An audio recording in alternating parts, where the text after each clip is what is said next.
खारगे जी, भैया इसको थोड़ा उल्टा करके इसको घुमा देंगे जरा, इनको घुमा दीजिए।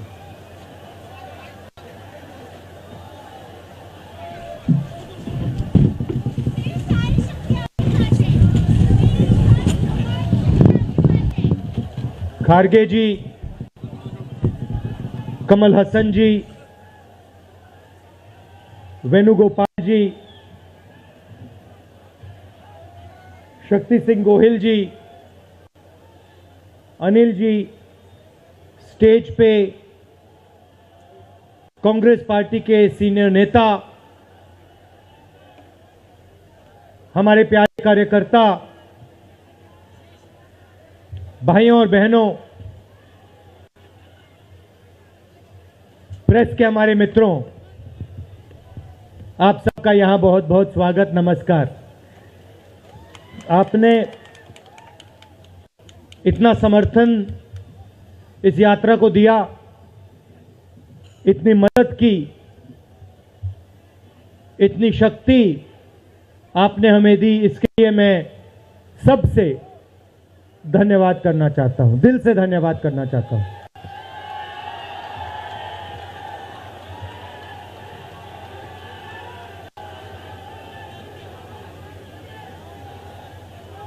इस यात्रा का लक्ष्य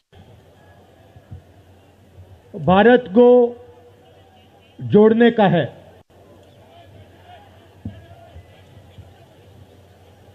जब हमने ये शुरू किया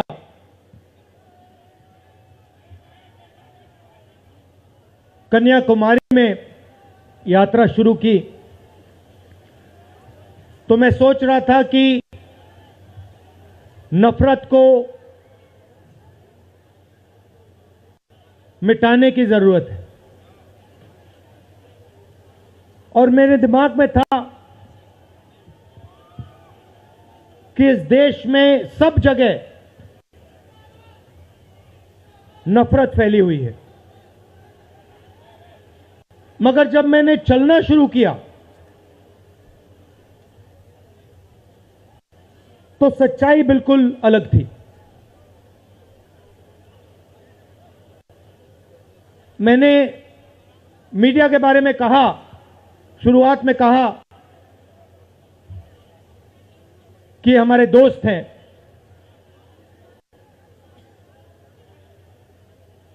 दोस्त हैं, मगर हमारी बात टीवी पे कभी नहीं दिखाते हैं। और वो तो तब भी ठीक है, वो ठीक है, हमारी बात नहीं उठाएं तो ठीक है, कोई प्रॉब्लम नहीं है, मगर ये एक और काम करते हैं, इनकी गलती नहीं है। देखिए, ये जो यहां खड़े हैं, इनसे गुस्सा मत होइए, इनकी गलती नहीं है। देखिए, मुस्कुरा रहे हैं, ये जानते लगाम लगी हुई है, पीछे से लगाम लगी हुई है, मगर इनके जो चैनल हैं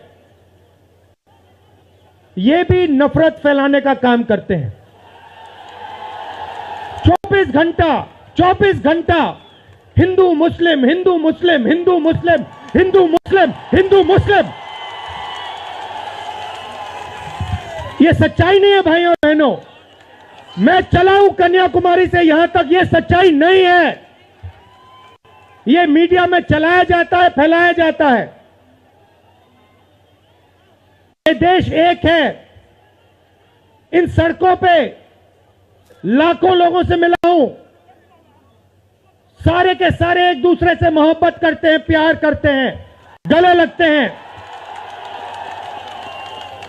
तो सवाल उठता है, क्योंकि ये नहीं कर रहे हैं, इनके पीछे जो शक्ति है, इनके पीछे जो शक्ति है वो कर रही है। तो सवाल उठता है, ये क्यों हो रहा है? जब सच्चाई ये है कि देश का आम नागरिक, चाहे हिंदू हो, मुस्लिम हो, सिख हो, ईसाई हो, किसी भी जात का हो, वो एक दूसरे से प्यार करता है, मोहब्बत करता है, एक दूसरे की इज्जत करता है। 90% लोग इस देश के एक दूसरे से प्यार करते हैं, मोहब्बत करते हैं, इज्जत करते हैं। देखिए मेरे सामने, ये देखिए, घूम के देखिए, ये जैन मंदिर है, गुरुद्वारा है, मंदिर है, मस्जिद है, ये है हिंदुस्तान। ये सच्चाई है हिंदुस्तान की, और ये नई बात नहीं है, ये हजारों साल से इस देश की सच्चाई है। प्यार से ये देश मिलकर एक साथ रहा है। तो सवाल उठता है, ये जो मीडिया के लोग हैं, ये नहीं जो इनके पीछे हैं, ये नफरत क्यों फैलाना चाहते हैं? आपने कभी पूछा अपने आप से कि मीडिया 24 घंटा कभी मोहब्बत की बात नहीं करेंगे? कभी आपने देखी है? कभी टीवी पे देखा कि देखो एक हिंदुस्तानी दूसरे हिंदुस्तानी से गले लग गया? कभी देखा? नहीं, कभी नहीं दिखेगा। सही बात है ना? सही बात, कभी नहीं दिखेगा। इसका कारण है भाइयों और बहनों, मैं आपसे पूछना चाहता हूं, आप में से किसी का कभी जेब काटा गया है? आपका जेब काटा गया? आपका जेब काटा गया? तो जब जेब काटा जाता है, आपका काटा गया ना, तो जब कोई आपका जेब काटता है तो वो क्या करता है? सबसे पहले उसे क्या करना पड़ता है? नहीं, ब्लेड तो बाद में आता है, मगर पहले क्या करता है? पहले वो आपके ध्यान को इधर करता है, आपके ध्यान को लेकर उधर ले जाता है। भाइयों और बहनों, ये जो करा जा रहा है, आपके ध्यान को हटाने के लिए किया जा रहा है, और ये 24 घंटा करते हैं और फिर आपकी जेब काटी जाती है। बढ़िया, बढ़िया, क्योंकि सच्चाई है। 24 घंटा हिंदू मुस्लिम, हिंदू मुस्लिम, हिंदू मुस्लिम, और फिर जो भी आपका पैसा है, किसानों का, मजदूरों का, आपके एयरपोर्ट, आपके पोर्ट, आपकी सड़कें,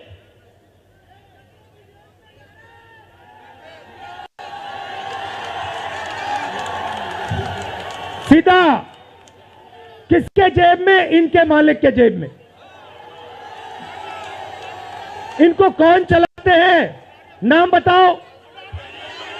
देखो, सब जानते हैं, पूरा हिंदुस्तान जानता है। भाइयों और बहनों, ये नरेंद्र मोदी जी की सरकार नहीं है, ये अंबानी अदानी की सरकार है। ये सच्चाई है, और ये पूरा लक्ष्य इनका आपके ध्यान को इधर से उधर, उधर से इधर करने का है।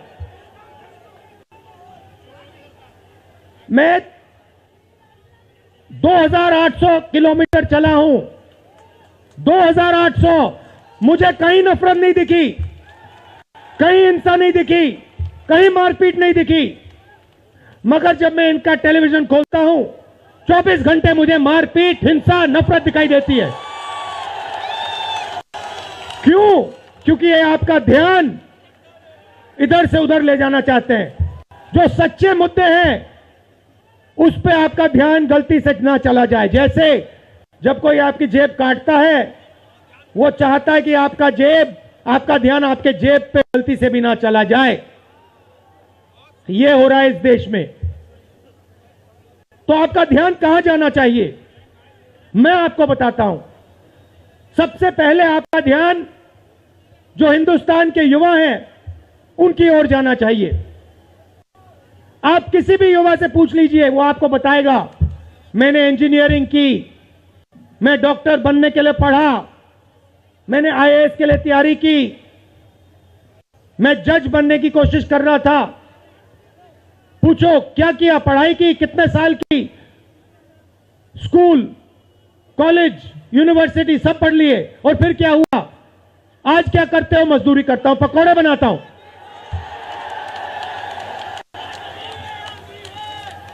बेरोजगारी क्यों आई? मैं आपको बताता हूं। और जो हमारे छोटे व्यापारी हैं, जो स्मॉल और मीडियम बिजनेस चलाते हैं, आप अच्छी तरह सुनिए, क्योंकि आप इस देश के भविष्य हो। अगर इस देश को कोई रोजगार दे सकता है तो इस देश का किसान और ये जो छोटे व्यापारी हैं और स्मॉल और मीडियम बिजनेसेस चलाते हैं ये लोग हैं। क्यों? क्योंकि ये लाखों हैं, ये लाखों में हैं और कोई 100 लोगों को रोजगार देता है, कोई 500 को देता है, कोई 1000 को देता है, कोई 25 को देता है, कोई 35 को देता है और ये लोग देश को रोजगार देते हैं। अब इनकी बात करते हैं। ये 24 घंटे लगे रहते हैं, बैंक के दरवाजे इनके लिए बंद होते हैं। हिंदुस्तान के 2-3 अरबपतियों को 1 लाख करोड़, 2 लाख करोड़, 3 लाख करोड़ ऐसे दिया जाता है। ये बैंक के सामने जाते हैं, इनको धकेल के निकाल दिया जाता है। राइट? अब क्या? ठीक है, बैंक का पैसा नहीं दिया तब भी मान ली बात, तब भी मान ली बात। मगर फिर क्या किया? फिर प्रधानमंत्री ने नोटबंदी की और प्रधानमंत्री ने गलत जीएसटी लागू की। भाइयों और बहनों, ये पॉलिसी नहीं है, ये हथियार है। छोटे व्यापारियों को, स्मॉल और मीडियम बिजनेस वालों को और किसानों को मारने के हथियार हैं ये। और जब इन्होंने ये काम किया तो देश के जो युवा हैं उनको रोजगार नहीं मिल सकता, सवाल नहीं उठता, क्योंकि जो रोजगार देने वाले हैं उनकी रीढ़ की हड्डी आपने तोड़ दी। किसके लिए तोड़ी? किसके लिए तोड़ी? इनके जो मालिक हैं उनके लिए तोड़ी। गेम को समझो। अब देखिए, अब आगे चलते हैं। युवाओं की बात की, स्मॉल और मीडियम बिजनेस वालों की बात की, दुकानदारों की बात की। अब सड़कों पे मुझे हजारों किसान मिले हैं। एक सेकंड में पहचान लेता हूं, जैसे ही हाथ मिलाता हूं समझ आ जाता है ये मजदूर है या ये किसान है। हाथ से पता लग जाता है, छिले हुए हाथ होते हैं। अच्छा, एक और सवाल है जो मैं सोच रहा हूं।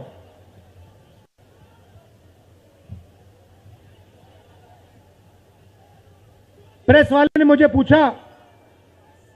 मुझे पूछा क्या आपको ठंड नहीं लगती?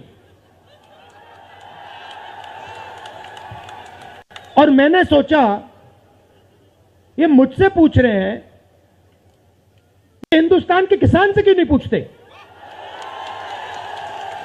ये हिंदुस्तान के मजदूर से क्यों नहीं पूछते? ये हिंदुस्तान के गरीब बच्चों से क्यों नहीं पूछते? फिर कहते देखो 2800 किलोमीटर चल लिए, कोई बड़ी बात नहीं है। पूरा हिंदुस्तान चलता है, जिंदगी भर चलता है। किसान चलता है, मजदूर चलता है, फैक्ट्री में जो काम करते हैं वो चलते हैं। तो हमने ये कोई बड़ा काम नहीं किया भाई और बहनें, पूरा हिंदुस्तान करता है, रोज करता है। हम 2800 किलोमीटर चलते हैं, किसान शायद जिंदगी में 10,000, 15,000, 20,000 चल लेता है।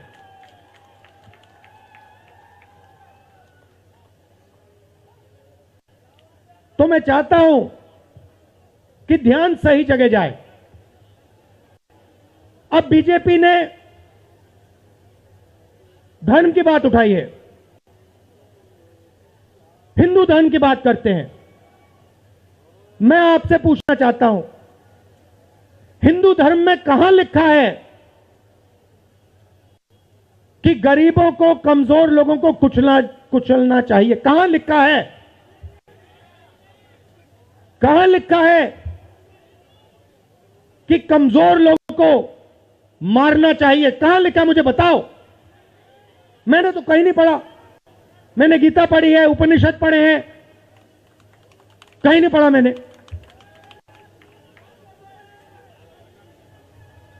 आपने पढ़ा कहीं? गले लगाने की बात होती है। अच्छा ठीक है, देखिए अब ये लोग देश में डर फैला रहे हैं। नफरत नहीं दिखी मगर डर दिखा। किसके दिल में डर? किसान के दिल में, युवाओं के दिल में, छोटे दुकानदारों के दिल में, स्मॉल और मीडियम बिजनेस जो चलाते हैं उनके दिल में, माताओं बहनों के दिल में। मुझसे कहती है, राहुल जी बीजेपी की सरकार में हम तो सड़क पर, शाम को सड़क पर नहीं निकल सकते। तो डर फैला दिया है। सही सही। अच्छा, आपने शिव जी की फोटो देखी है? उसमें उनका हाथ ऐसे देखा आपने? इसको क्या कहते हैं? इसको क्या कहते हैं? इसको अभय मुद्रा कहते हैं। इसका मतलब क्या होता है? इसका मतलब होता है डरो मत। तो शिव जी कहते हैं डरो मत, हिंदू धर्म कहता है डरो मत, और ये लोग 24 घंटा इस देश में डर फैलाने की कोशिश करते हैं। अच्छा, एक और मजे की बात बताता हूं आपको। मैं सोच रहा था, आपने ये यात्रा देखी होगी, इसमें आपको हिंसा दिखी? कहीं नहीं दिखी? किसी ने किसी को मारा? किसी ने गाली दी? नहीं। आपने इसमें नफरत देखी? बिल्कुल नहीं। इसमें किसी ने यह पूछा भैया तुम्हारा धर्म क्या है? किसी ने कहा भाई तुम हिंदू हो, मुसलमान हो, सिख हो, ईसाई हो, क्या हो? नहीं। किसी ने यह पूछा तुम स्त्री हो या पुरुष हो? किसी ने यह पूछा तुम्हारी क्या जात है? बिल्कुल नहीं। कपड़े भी नहीं पूछे, कपड़े भी नहीं पूछे। अच्छा, इसमें आपने देखा होगा, पता नहीं आपने देखा या नहीं, इसमें कुत्ते भी आए। कुत्ते भी आए इसमें, कुत्ते आए। और आपने एक, अगर आप टीवी देख रहे होते आपने एक चीज देखी होगी, कुत्ते को किसी ने नहीं मारा, किसी ने नहीं मारा। इसमें गाय भी आई, भैंस भी आए, सुअर भी आए। मैंने देखा वो, तो सब जानवर आए, सब लोग आए, और यहां पे कोई नफरत नहीं थी। जैसा हमारा हिंदुस्तान है वैसे ही ये यात्रा है। कोई नफरत नहीं, कोई हिंसा नहीं, कोई गलत सवाल नहीं। कभी कभी कोई गिर जाता, जैसे हमारे हरियाणा के पीसीसी गिरे, धड़ाम से गिरे, केरला के सब नेता गिर गए, 1 सेकंड में लोग उनको उठा लेते थे। 1 सेकंड में, टाइम नहीं लगता था। यह है हिंदुस्तान। नहीं, देखिए मैं आपको एक बात बताता हूं, सच्चाई समझनी होगी। सच्चाई यह है कि जैसे इन पर लगाम लगी हुई है, वैसे हिंदुस्तान के प्रधानमंत्री पे भी लगाम लगी हुई है।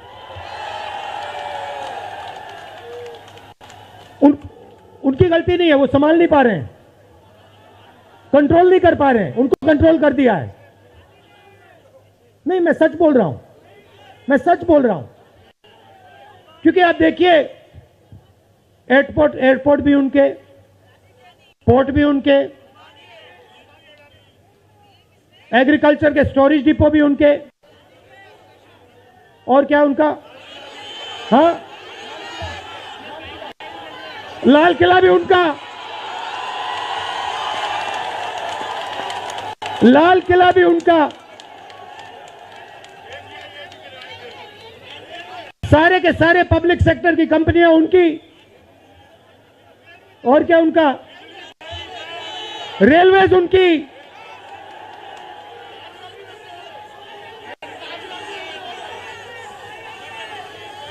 अभी भाइयों और बहनों ताजमहल भी चला जाएगा, तो सब कुछ उनका।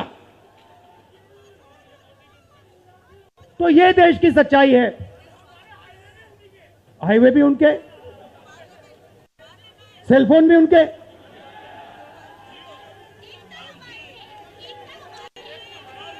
मगर सच्चाई हमारी। आप देखिए, मैं आपको बताता हूं, आपको मैं बताता हूं, अपनी कहानी बताता हूं। जब मैं राजनीति में आया, 2004 में आया,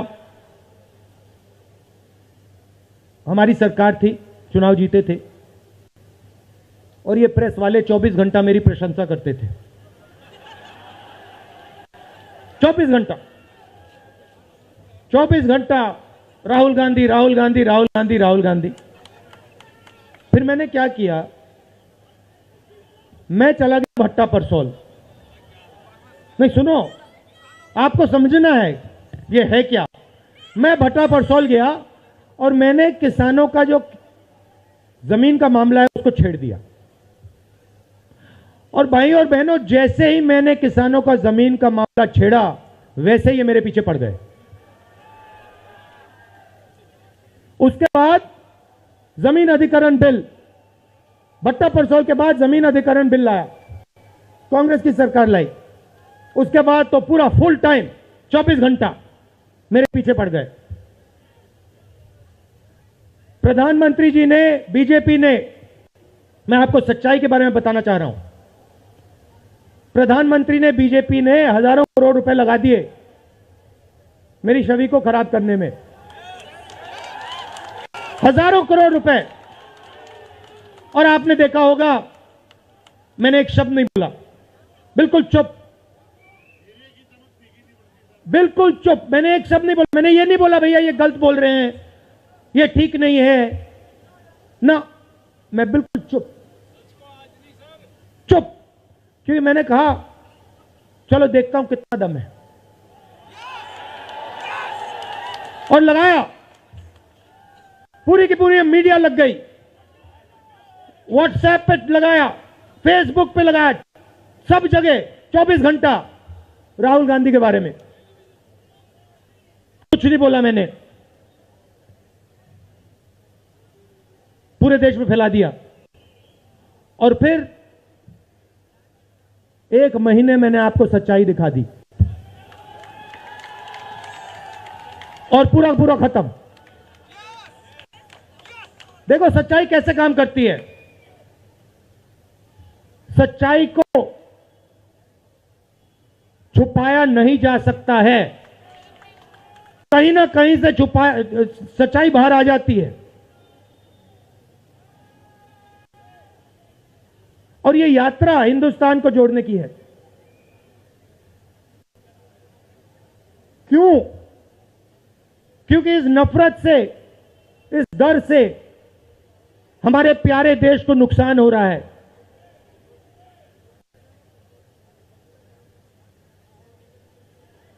यह सच्चाई है, और इसीलिए हमने ये यात्रा कन्याकुमारी से लेकर कश्मीर तक शुरू की है। और ये जो हमारा तिरंगा है, इसको हम श्रीनगर में जाके वहां पे लहराएंगे।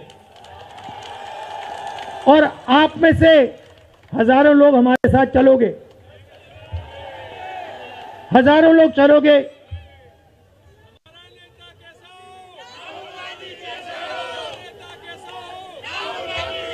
तो भाई और बहनों, देखिए, सच्चा मुकाबला दुनिया में, सच्चा मुकाबला चाइना और हिंदुस्तान के बीच में है। ठीक है, चाइना ने 2000 स्क्वायर किलोमीटर हमारी जमीन ले ली है। प्रधानमंत्री जी कहते हैं कि हमारे बॉर्डर के अंदर कोई नहीं आया। तो भैया प्रधानमंत्री जी, अगर कोई नहीं आया तो हमारी सेना उनकी सेना के साथ 21 बार क्यों बात कर रही है? और हमारे जो सेना के लोग हैं, हमारे डिफेंस फोर्सेस के लोग हैं, वो क्यों कह रहे हैं कि चाइना ने हमारी जमीन ले ली है? मगर देखिए, कंपटीशन आर्थिक है, मुकाबला आर्थिक है। ये आपके जो सेलफोन है, ये आपके जो शर्ट है, जूते हैं, इसके पीछे आप देखिए, प्रेस वालों के जो कैमरा है इसके पीछे देखिए, उसके पीछे आपको लिखा दिखेगा मेड इन चाइना।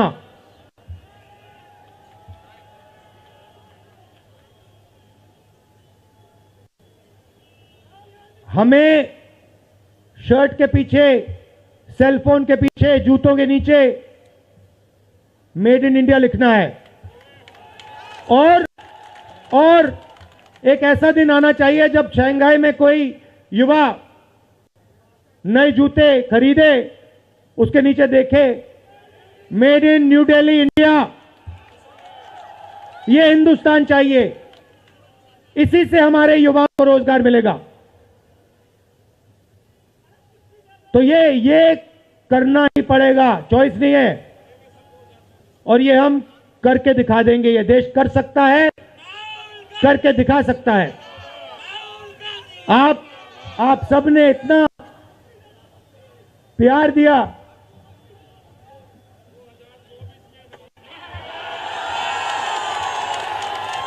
आपने इतना प्यार दिया। मैंने भाषण में राजस्थान में कहा था, आपके नफरत के बाजार में हम मोहब्बत की दुकान खोलेंगे। आपने लाखों दुकानें खोल दी हैं। आप सबका दिल से बहुत बहुत धन्यवाद। नमस्कार, जय हिंद।